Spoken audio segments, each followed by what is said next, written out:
Hi, welcome to this tutorial. Lazy daisy can be used for more than flowers. Here I used it for these leaves on the tree for a kit that I'm going to be releasing soon. And as I recently incorporated it into one of my patterns, I made this tutorial to go along with it. So let's start. After threading your needle and tying up a knot at the end like normal, you're going to want to come up at the bottom of the petal.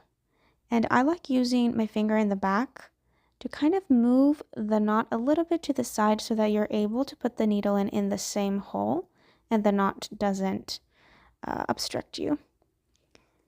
And you come up like this and pull.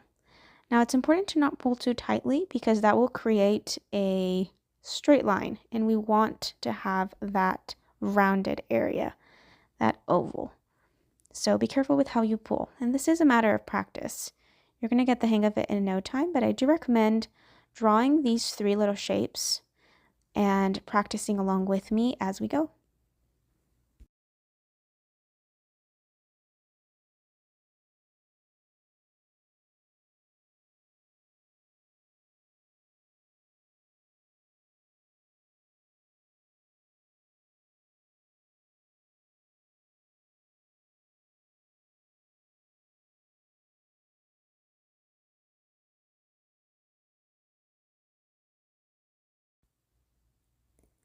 Now we're going to work on the full flower.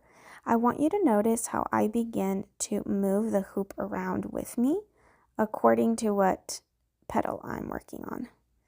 Just makes it easier to stitch it, and you want to make sure that the hoop is serving you. So move it however it is most comfortable.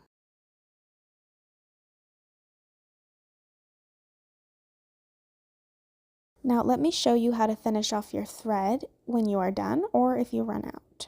Go in through one of the other stitches, create a loop, and pull. You can do this twice to make sure it's extra secure. This is a perfect stitch to add to clothing, to add to a hat, to add to shoes, to so many things. It's so easy and so fun. Now you notice I swapped colors, and I'm just going to show you one last thing. I want to show you how to do this little fill-in of the petals in case you choose to do so. I'm just making straight stitches into the middle, but you can also come outside of the middle and go into the petals. But just be very careful to make sure that all of those lines are going directly in the center, otherwise it will not look as pretty. Now just for some finishing touches with some French knots, and I'm adding them in just right on top of the lazy daisy stitches. That's what's also beautiful about embroidery. You can definitely make layers. Not too many because it'll get too thick, but you can totally add some stitches like this over the others. I hope this was helpful. Thank you for watching. Leave me a comment or a like. It always helps.